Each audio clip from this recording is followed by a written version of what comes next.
Hey, everybody. Welcome to another episode of Carlton People. I've got a special guest today, a special guest because he comes with a lot of knowledge and stories and experience about this great club. And I've got Rod with me. G'day, mate. How are you, mate? Good to see you, Terry. Likewise. It's been a long time coming, but this is. I'm excited for this one. We've had a bit of a chat off camera throughout the week, and I'm looking forward to picking your brain about this club. Yeah, thanks. I really appreciate the opportunity. It's great to sit down and have a chat with you. For sure. So why don't we begin as we always do? You're a long-time member, long-time supporter, part of the blood. So where did it start? How did it start? Well, yeah, it's funny. You say part of blood because I've been lucky that I've been a Carlton supporter my whole life, a member. My dad indoctrinated me into Carlton, which I've done with my three boys as well. So I'll talk about that soon. But certainly, Dad was a Carlton supporter, got me in. Mum actually used to live in Carlton. She grew up right behind the ground in Arnold Street, right just near the cemetery there. So not that she really follows footy, but it's from Dad's side. And I've followed my whole life. It's part of my life, and it's such a big thing in my life and my boys' life now. It's great, and it started from there, and I guess followed the Blues for a while, and I got some great memories of Carlton. Going back to, and my idol growing up was old Sticks Kernahan. Just idolised him, loved him. One of the best leaders you could ever wish for. One of the best blokes you could ever wish for, I guess, leading your side. Yeah. Just on Sticks. So did he came to the club when he did? He was a very young captain. Was he a star just from the outset, or did he build up? Well, reading about a lot of Sticks. He was a star at Glenelg, right? Carlton was after him when he was like 15 or 16, and then he came to us in '86, and he was. Yeah, and I've watched a lot of footage. I've seen lots of games from Sticks, and he was a star. And what, captain after, was it year 2? He was captain in '87 premiership year. So, the guy just had captaincy all over him, and and Carlton did the right thing to chase him and get him. And when you think about how much he's given to our club, it's quite phenomenal. And even now he's still involved, from afar, but he has just dedicated his life to Carlton and never wavered. Could have gone back, I guess, to Adelaide, when they came in, but no, he stood fat with Carlton, and you got to admire that, And he came across obviously with some great players, Braddles. We did pretty well back then, didn't we? We sure did. And I'm fortunate I got to know the great man and know him now to this day. So, through business, and he is a genuine great bloke. He is a really good bloke. So yeah, I just love him. Whenever you see him, you always kind of acknowledge you. You always talk to you, or talk to anyone, and he's actually got amazing. He's actually got amazing talent that he remembers everyone's name. Right. He is. I don't know how. I'm terrible at that, but he's got a phenomenal ability. And I remember when I first took my son up to. He's my oldest boy, Jamie. I took him up to the Gold Coast to see that infamous game against Gold Coast when Ratton got the Tijuana Brass on the Monday. But I remember seeing Sticks, and this is one of my great early memories too, like seeing Sticks, and I said, "Oh, Jamie, there's Sticks Kernahan. Let's go. I'll go introduce you." So we go up, and he's Sticks, and Jamie was 7 at the time, and he's like, Sticks being what, 6'6", whatever, 6'5", and monster of a man. I saw Sticks today, and he was all right. And I said, "This is my son, Jamie." And they have a little chat, whatever. And I'll never forget when after the chat, Sticks will say, "See you later, mate." When Jamie says, "Dad," I said, "What?" And he goes, "Oh, you call me son." So it's like, it's not your dad, and as much as you love him to be, I'm sorry, it's just me. But he is. But then 5 years later, I was at a president's lunch with Carlton, and and Sticks was there, and honestly went up to him with Jamie 5, 6 years later, and I said, "G'day, you going?" He goes, "Oh, right." He goes, I said, "This is my son." He goes, "Oh, James, right?" So, it wasn't quite there, but that's just for phenomenal talent. The little things. It's the little things that that really stick with such figures, I think. Yeah, totally. Yeah. So, but it's like growing up, watching him, and we had so many stars, as we all know, but just a genuine football talent. Yeah. Yeah. So you've seen the good times, and I want to touch on them because I want to touch on what are some of your favorite, or maybe even earliest memories. Like, how far back does the memory bank go? When do you remember? What are some of the scenes that replay in your head of the good old days for you? It's, there's a lot there, mate. There's a lot there. Been lucky, I guess, and it goes back to the premiership eras, and God, it's been a long time since we've had another one of those. It's I reckon 2 years off Terry, but I love 95 was great. What an awesome team. Seriously, I mean, again, Sticks leading. Diesel, what an amazing guy too. Diesel, like, just seeing those boys play, and the 99 prelim for me is actually one of my favourite games. I was there, and it was to beat that mob by a point is probably one of my favourite memories. It was really special, and to get in there. Look, we didn't deserve to be in there, really. I guess North, really Essendon probably better side over the year, and North were deserved winners, whatever. But it was a great day, and just the atmosphere and everything. It was just, I remember going home, and just think, oh my God, we're in a premiership. What is this? We're in a grand final. Sorry. So, that was amazing. But actually, even more recent, I guess, 2012. Again, cheers Essendon for that. But just being at that final with my boy, who is to this day hasn't seen much success, was just a really special moment. So you could say, yeah, premierships are great, but we want more of them. But just that moment of, when Jeffy did the little hop, skip, and jump. I can't remember Jane would remember who it was over, but and then just seeing us just nail it, drill it home, and that few minutes where you had that elation, you knew we'd won a final, and that for me is one of go down as one of my special moments. And I just hope that we do have that premiership success in the not too distant future, because celebrating that with the boys would be, amazing. I remember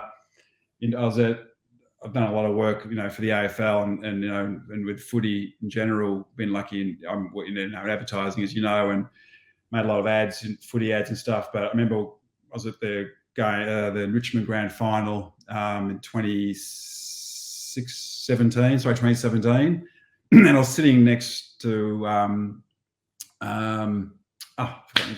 sitting next to I remember his name in a sec, but one of the guys who's a big Richmond guy with him and his son, and just watching the elation. I actually took a video of it, watching the elation when that siren went. That's what hopefully I've got to look forward to. So, let's hope, mate. Let's hope. I hear about the great Carlton Football Club and what it used to be, and obviously there's been a big drought. There's a lot's happened. Early 2000s, mid 2000s. We're now seemingly ready to have our next tilt at hopefully the ultimate success. What does the Carlton Football Club mean to you? What does it actually stand for? It means a hell of a lot, and because I've supported it my whole life, it's always there. It's always the front of your mind. Every week, even off season, we're trying to, scrounge whatever content we can get. But during the season, it's every conversation. It's the choral conversations, the calls you have with your mates. It's the chats you have with your kids, whatever it might be. It brings people together. And that's what I love. One of the big things about Carlton, I love our Carlton community. And in fact, I love all footy communities, And I love what it does for everyone. I love what it does for the Collingwood supporters, and and it just you just see it just brings people together. And for Carlton, we have a special bond. And it just when you meet anyone, I can be interstate for work, and you bump into a Carlton supporter. And it happened to me a couple of weeks ago. Actually, I was just for work, and I was at a bar, and I met this guy who's from Melbourne, to Carlton supporter, having a great chat, instant connection, bang. So you get instant connection with people, and that's one of the things I really love about Terry. I think it's just it's great. So yeah, it means so much, and what a again, just and also connection with as to people, connection with my boys, and it's just those great chats you have, and also rivalry. End of the day, we're all competitive. We want to be competitive. And I think bringing a bit of competitive spirit's great, and you got to do it responsibly and fair. But that rivalry is a good thing to have, and I think it's a good human trait to have. So but it's just so much of my life, and just on game day when. Even the night before, and you're thinking about it, you're analysing it, you're looking at the teams, you're just working out what's going to happen, and you're trying to predict, and just that, those rituals that you have as well. And this is the big things the AFL is big on. I know when we do a lot of ads, is focusing on those rituals. For me, it's going to the corner hotel, and having some lunch with my mates and with the kids or whatever, and then just doing that walk to the G. I mean, there's nothing better. And then hopefully after a win, catching a train back, and it's the banter on the train, and sing the theme song, and and even when you lose, you just have a bit of fun, whatever, and you're trying to take it too seriously, kind of do sometimes, but that's what it's all about, right? It's a fascinating notion because I mean, for the most part, I believe you should focus on what you can control. That's ultimately what you can do, what you should do. And for 6 months of the year, we all ride this train of emotions, and like you said, just discussions about team selection and what's this injury and how long is he going to be out and who's next and who's going to fill the void and who's going to kick the next goal. We allow ourselves to really just release and let go and let something else. We choose to let it control our emotions. And I talk about it a lot. And sometimes I think to myself, like, I want to be in more control of myself, but I just can't help it. It's something that overcomes me. Yeah. It does. And it has me, still does, but you try and control it. But that's just the vested emotion you have in your footy side. And, we're a relevant side, always have been. Well, we always have been, let's be honest. We're a great side, haven't always performed well, but we've had that bond. And I guess when you don't perform well, if you even get your emotion even spills out more, because we should be better. What we stand for as a club. We don't suffer fools. We don't accept mediocrity, although we have, so that's all changed now. But and it does spill out, geez, you could always perform better at the ground sometimes. I know I could. Geez. I'm very loud. I'm very loud, Terry. I'm very loud at the ground. I've got my mates I go with, a couple of them, Chris and Adam and Shane, geez, and Daniel. And I tell you what, I've got a very hard clap. When we kick a goal, my mate Adams, he feels it. He cops it. And he's an ortho, and I don't want to crush his hands, but it's just the raw emotion, or just picking someone up, and kick a goal. We had that the last round last year, right, against Collingwood. We thought we're home, and then no, we weren't. We're certainly going to touch on the current state of affairs. What are some of your game day rituals? Like, set the scene. Do you do the same thing every week? Like, what are your personal, I don't know if you call them superstitions, but are there certain things you do on game day that don't change? Not really. I mean, I'm always up early. I'm early. I'm always up early. I always go for a walk, at the gym. I'll do something. I'm always out. So that's what I like to do. I like to think about the game, I guess. And again, you're going through 1,000 scenarios in your head, and who's in and who's out, and how we cover this person and whatever. Who's going to perform well. No, but again, like I said before, I think what I like doing, particularly when we're playing at the G, is if we've got the time, just going down Swan Street, just going down Swan Street and and just grabbing a bite, just soaking the atmosphere. You see, I just love that, and I love it. Round one, particularly against Richmond, and going to Swan Street, going to the Corner Hotel, upstairs before round one, and just soaking the atmosphere, having the fun jibes with the Richmond guys. They're all good supporters, and you get, it's just great. That's what I like doing, and then just getting to the ground, getting a seat, and then just soaking it up. Totally. I personally believe Melbourne is not the same when the footy's not live and on. It's just, I really do feel like it's part of the identity of the city. Oh, absolutely. I mean, we are the sport. Let's not kid anyone. We're the sporting hub, Melbourne, and we are. Sydney can say what they want. I respect what Perth and that, and South Australia and, does. And they're obviously footy towns as well, and they do a great job. But Melbourne's, MCG packed, 80,000. You just can't be beaten. That's it. That's true. You got Marvel, Marvel's Marvel, but, the G's where it's at. Got to get plenty more. If it's not Carlton, Princess Park, it's got to be, the G. Totally. You mentioned your background with advertising. Obviously, you've worked on some pretty solid projects, and you've seen all avenues of the industry.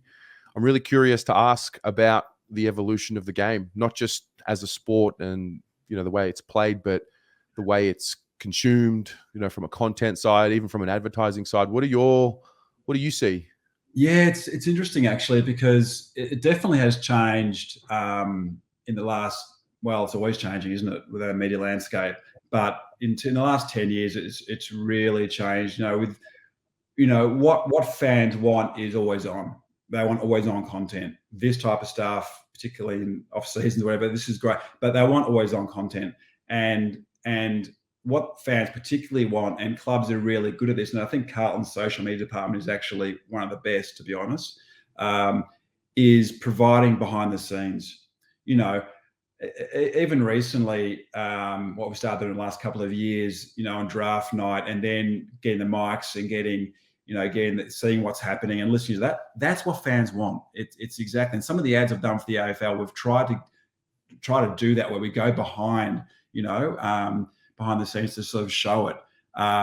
So it's just, for me, it's that always on, just being connected. You see a lot of, obviously a lot of players from AFL and AFLW, they're always on social, they're on Instagram, Facebook, Snap, whatever it might be. And fans are following that, and that they want to consume that. So there's this massive consumption of content. And in my business, in advertising, we focus on developing content, and and it's about being brand relevant. And for Carlton, for the brand, it's about getting your brand out there at every touch point that you can, and getting people to consume it, because we are competing, and it is a competition out there, and you've got to give fans the most relevant and engaging content you possibly can. That's the biggest change. Now, some of the ads I've done for the AFL, I remember, we used to spend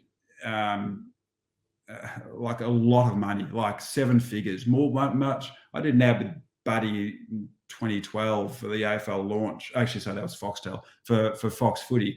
That was a $1.5 million ad. It's big dollars, right? 4-day ad, a lot of money's been spent. And I guess for Foxtel or Fox Footy, it's a bit different, because they're all about subscription. But then the AFL, we've done some big 7-figure ads for the AFL, but it's like, why do they need to do that? And they're not doing that now, right? They're spending a lot less on that, and rightly so. The AFL put a lot of great content out. They're really, AFL media do a really good job, and that team there. And they don't let the networks promote your game, and you focus more on the content, getting that great, behind the scenes, the engaging type content that fans just eat up, and that's where their sort of focus is. And I reckon it's 100% right. Yeah, the times that we live in now. I mean, I'm old enough to remember life before the iPhone, and before Instagram, and before Facebook, and before YouTube, and before content was so accessible to the level that it is right now. I guess it was accessible in other forms, you know, the newspaper, the radio, and the TV. Mm.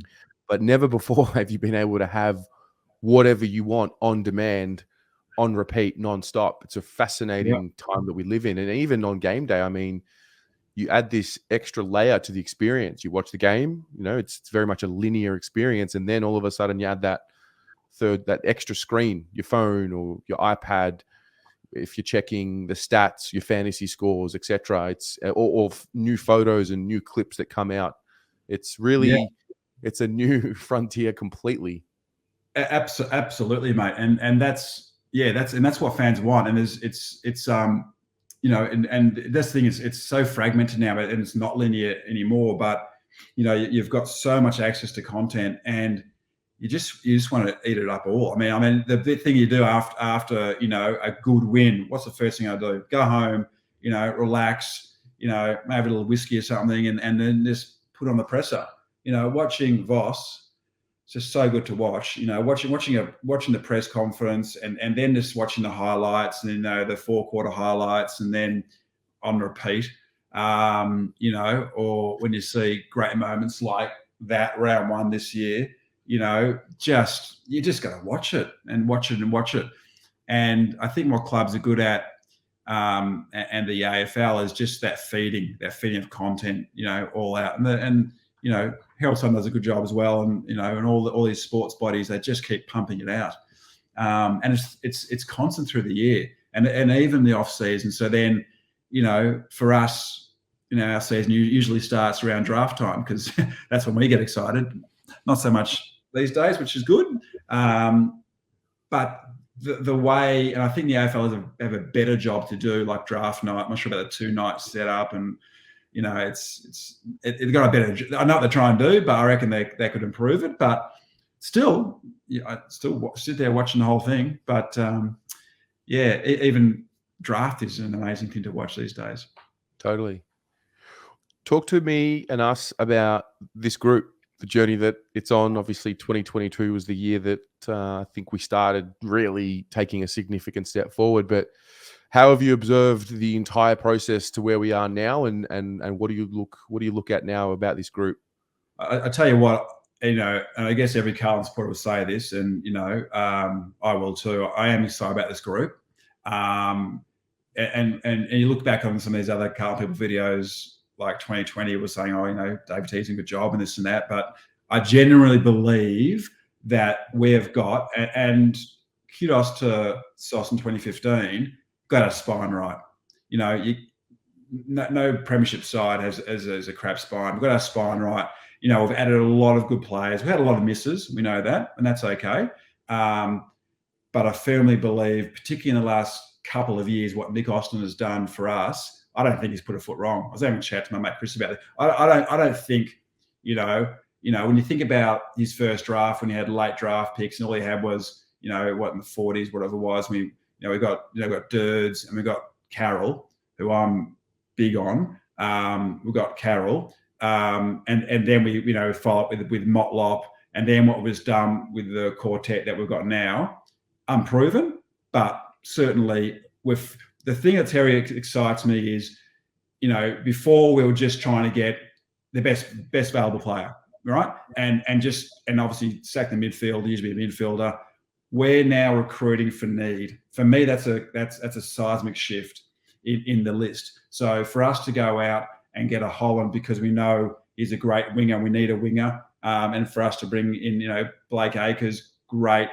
But you know, I think we've got a you know, hopefully a really good prospect in Holland, who, you know, as well reports, a great positional get, but also a great talent. But also then to, you know, do some clever trading in the night, and we'll see. You know, I'm hoping that the trade that we, you know, wasn't quite in the Stocker level, but you know, we've given our second round, you know, future second to Collingwood to get Cowan, who by all accounts looks like another likely prospect. I think it's clever recruiting, you know, and then bring another big man in Lemmy. So, which Carlton, we're obviously excited to bring him in too. So, I think that the biggest thing to answer your question is, I'm excited about the list because we're solid in almost every position now. I think we still need more on the ruck, but to support the guys. But I think, when you're recruiting for need, that for me is a good sign. What's the formula for the group for season? We're filming this end of 2022. We're in the preseason for 23. So, we'll look back on this video in many years from now. But in this moment, what is the ingredient? Like, what's missing right now for us to take the next step? I still want to see a lot more consistency, in our game. I still think we're too easy to score against in some aspects. I mean, certainly, looking back from 2020, when we're all out attack, in the Teague, what Voss has brought is a real steel, and a real toughness. Which, when was the last time we could say Carlton's a generally tough side? Like a physical side. Like the unsociable Hawks from a few years ago. Carlton has that, but it needs to be sustained. We need to add more layers to our game. So, we're not saying we're predictable, but I think we just need a bit more class. We need a bit more class by foot as well. I know Holland's can hopefully bring that as well. Let's hope Lockie can hold down a spot as well, because we know how penetrating and how deadly he is by foot. So we need luck with injuries. Let's be honest. Bloody hell. I mean, we had almost as many injuries as West Coast this year. So the fact that we didn't ate for that long is quite remarkable, really. Not making excuses, but I think we just need a good run. And ironically, our two most injury-prone players played every game last year with Curnow and Doc. So if we get a good run, and Terry, no premiership side has a lot of injuries. Just hasn't happened. It just doesn't happen. So if we get a good run at that, and we add a few more layers, and we change a few things up, another season spent and maturing, another season spent learning Voss's game plan, and also, I think what's really important for us now is, the stability we have on and off the ground is the most since I've been supporting the club. And genuine stability, from the president down. We've got some great people in the club now, and even, we keep talking about Voss, but we've got some fabulous assistants, right throughout. And, Ash Hansen, so glad we kept him. He didn't go anywhere. If for us to take the next level, we've got to keep the off field together as well. So I think that's really important. Yeah. I mean, touch wood. But at this time, this is the first off season I can remember in a long time, maybe ever, with this particular group and rebuild, where there hasn't been some sort of off-field issue, drama, big bout of news or change in the mechanism in which we're actually trying to coach this thing and develop this thing. Last year we've got a brand new coach, new CEO, new president.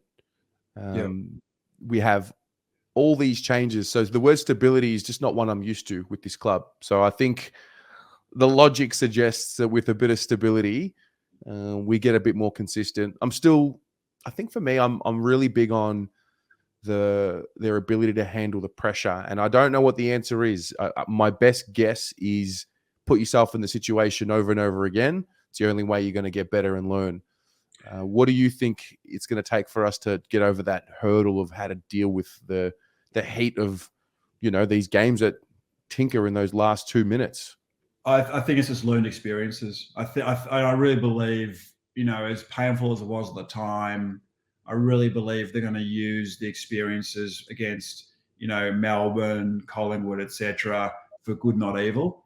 And again, having someone who, like this bloke here, who's just an absolute warrior. I mean, I love how that's all ripped. That's him, right? Love that picture. Having a warrior like that who leads, who sacrificed personally, financially, whatever you want to say, to lead this club. And I really believe there's a professional shift in the club. How a lot of our leading players are absolute professionals.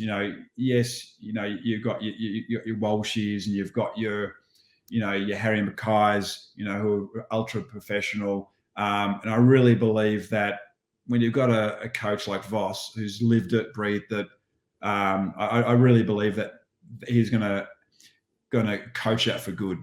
And look, we're going to stuff up still. We're going to lose games. We're going to lose close games. We're going to get hopefully not blown out, but that's going to happen. But this is not it's rare that you have a Carlton 95 that drops a couple of games to two crappy sides in Sydney and St Kilda at the time and win a flag. Doesn't happen. But I think just those learned experiences will set us up for going into this year and the next couple of years. Sure. Who are some of the players for the future? You did touch on Jack Carroll. I know you're a big Jack Carroll fan. You like the way he moves. Who else do you have your eye on?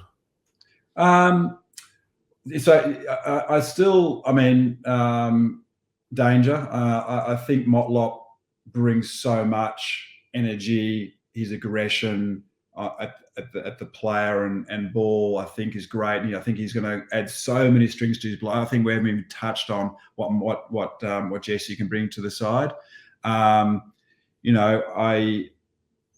This, and also I'll touch on an older player who's had just a horrible luck. I just think can't underestimate the importance for me of Marchbank, what he's going to bring to that side, because he is a talent. Carlton's kept him on the list for obvious reasons. We know on the four walls how important Marchie is. So for me, Marchie is a big one.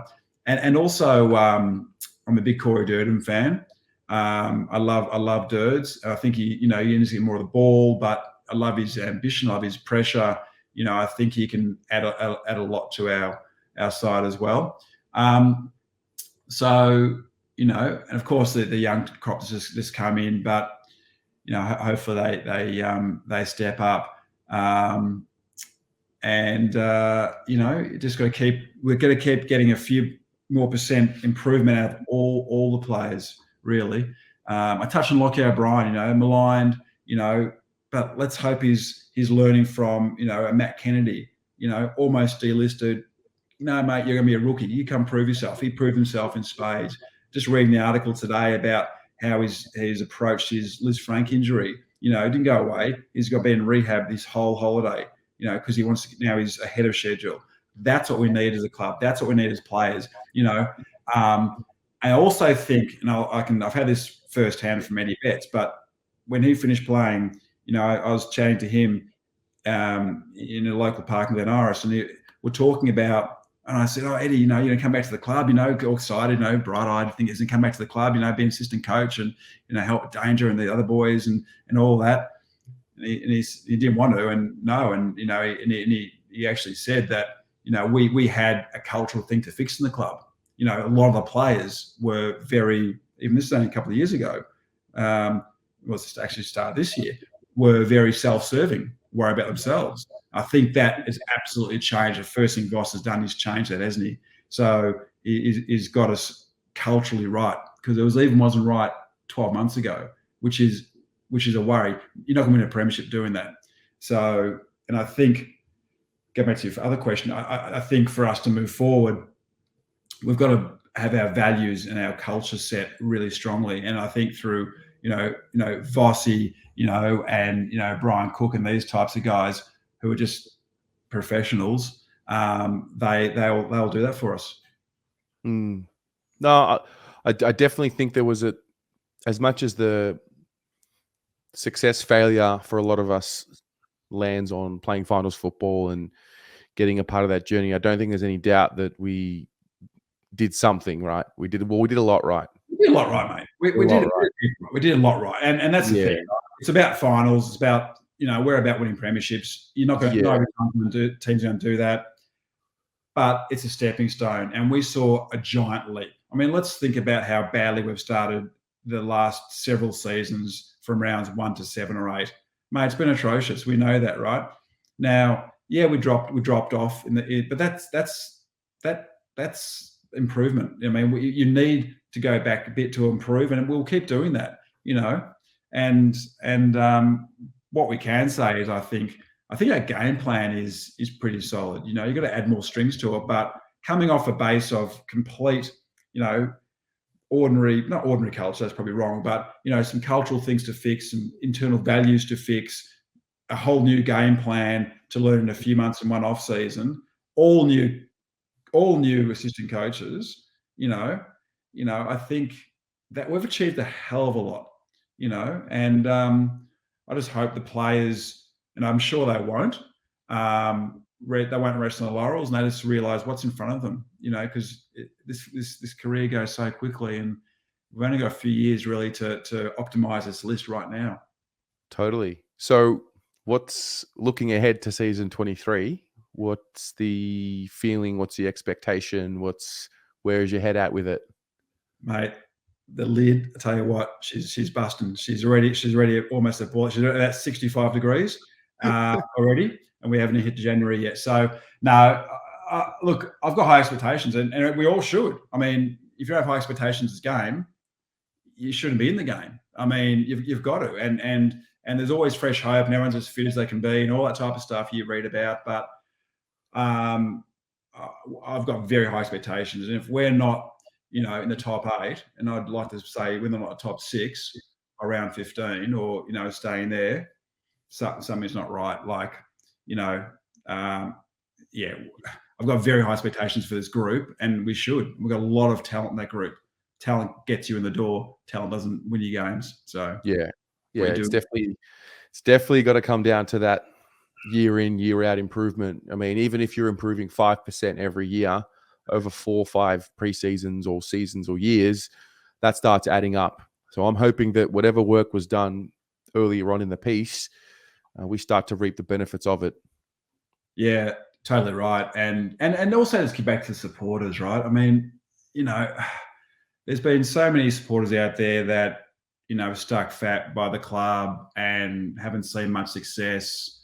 My kids are a classic of that. Jamie's seen one final when he was really young, and and that's it, and just seeing I wrote him a letter actually for his birthday, just in October, and just saying to him, one of my, even before I had kids, when I was his age, just thinking, when I have kids, I'd just be nothing better than standing up, standing up there when that siren goes and just embracing. For me, it's a lifetime. I never had it with my dad, but that's something that I'd love to have, with my kids, to share that special moment. As I said to you before, I think that'd be wonderful. So that's huge, mate. It's got to happen soon, surely, hasn't it? It's got to happen. Has to, mate. Has to. So, Rod, can you share with us favorite memory? I mean, you've grown up watching what you've grown up, but now that you've got this extra layer with the family and some more members of the clan, Yes. What are some of your favorite, memories with them? Well, actually, going back when I had my first child, Jamie, of course, he's going to be Carlton supporter from the start. There's no question about that. And Mitch, I've been known Sticks for quite a while, and actually, Sticks came to my office, and after Jamie was born, he bought him a little present, which I've actually still got. I bought it for today, but he actually bought him a little. This is from Sticks for Jamie. He bought him a little jumpsuit, which is a little cute number 1. But this is one of the best things that ever happened. So that's why a special memory. So the great man, Sticks Kernahan, bought. Actually, that was Jamie's first ever present too. So he came in early, dropped off a present, and said, "He's a blue boy." I said, "Mate, absolutely, there's no problem with that." So he's been christened by Sticks. Love that. Yeah, it was brilliant, great memory, and I reminded Sticks of that not so long ago, which he remembers, which is good. That's a really unique introduction to the club. Yeah, it was. I don't think many people, if any, are going to have that story.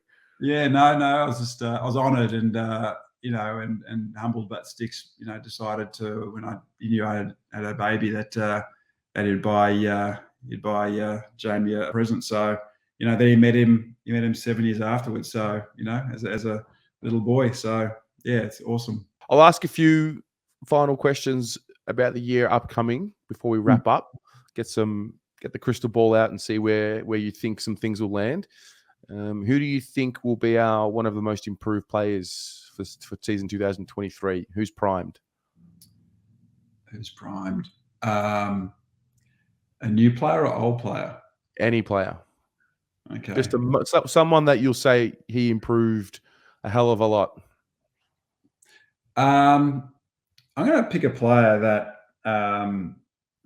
hopefully gets a good run at it, and he owes us a bit. Is Zach Williams? I think, and he's an experienced player. He's a highly paid player, but again, he needs to dig in deep and give us a lot more. And he's got all the assets to do that. And again, if we get a Zach Williams firing, we've got a fit Marchbank. We've got a Doherty there going well. We've got more games into Young, and we've got Sardi, who is just an absolute jet and one of my favourite players. Just running and causing havoc. It's these types of players that could have the biggest impact for us. So I'd also like to see my boy Jack Carroll get some games, and he had a bit of a taste for it, and we saw some early, some good things and some things he had to improve on. But I just love the fact that I saw a photo of him yesterday, and you see how his body's changed. I mean, that's great. That's what Dowie's got to do. This is what these guys got to do. Get into the gym, change your physique, and have a fair and crack at it. So I'd love to see him get 8 games, 10 games this year, and he moves like pendles, and that's what everyone said when in the draft, right? He's got elite awareness about him, that boy. So yeah, I'd love to see him get up, and I'd also love to see the likes of give me a few more than one, by the way. So, but Dirds and Motlop get that consistency, and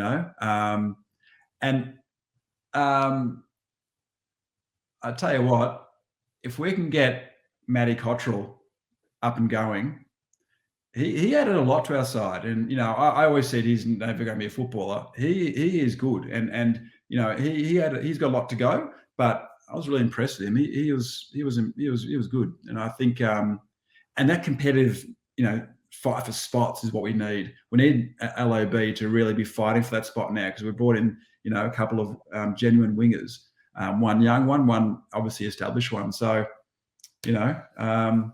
let's hope this bloke goes to another level too. I don't know if he can, but in several months when he's hopefully holding up a cup. Hopefully. What about the goal kicking? Who's going to win the goal kicking, and how many will they kick? Geez, you'd love to see Harry and just Charlie just having a fitting crack at who's going to be Coleman this year, or even if they're not Coleman, just I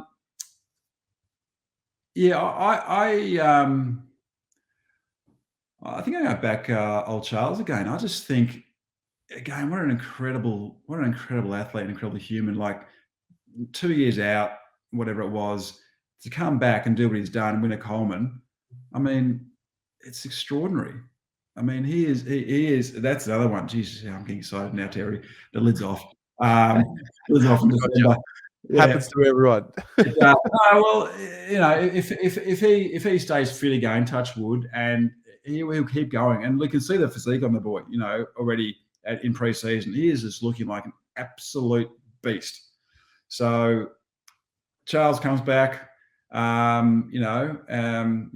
think he will hit between obviously him and Harry. But I'd love to see 30, 40 goals from a Dirds. I'd love to see that from a Deadly. If we can get that. Owies, what's he going to do? I do like Owies. What's he going to do? He's going to step up. Certainly need that next layer, that third avenue. Yeah, Jackie Martin, great human. Jackie Martin, come on, Jackie. Let's just get that calf sorted out and get on the bloody park and show what you can do, because he is a talent. Again, we've got a lot of talent, but he's got to deliver at least 15, 16 games this year. It'd be nice. For sure. And my last question, which everyone gets the same question to wrap up, is when are we doing it? Which year are we lifting up the cup? 24. 24. Yeah, I reckon this year, next year, sorry, in 23, I'd like to say we're going to finish 6th. We're going to, win at least one final. that's going to give the boys a really good taste. We'll get another year into the development. We have more people coming up, and 24 is where it's at, Terry. Wow. Heard it here first. I think for the most part, most people have said 24, 25. So we're all seemingly on the same wavelength. So we'll just have to see how it plays out. Well, I think so. And you think about the amount of games in those players, that are senior players at that stage, and the 22-year-olds coming up, 23-year-olds, 24-year-olds. That's where it's 24, 25, yeah. But I'd put money on 24. Love it. Rod, it's been a pleasure. It's flown by. Thank you so much for giving up your time, and look forward to catching you over the journey. Yeah, no, I really appreciate it, Terry. And again, thanks for everything you do for the community too, because, as I said, it's people like yourself who really add so many layers to our enjoyment as a supporter, and keeping that connection going. And, it's great seeing at the games, and let's all celebrate together at the corner. You know it, mate. You know it. Go Blues. Go Blues. Cheers, mate.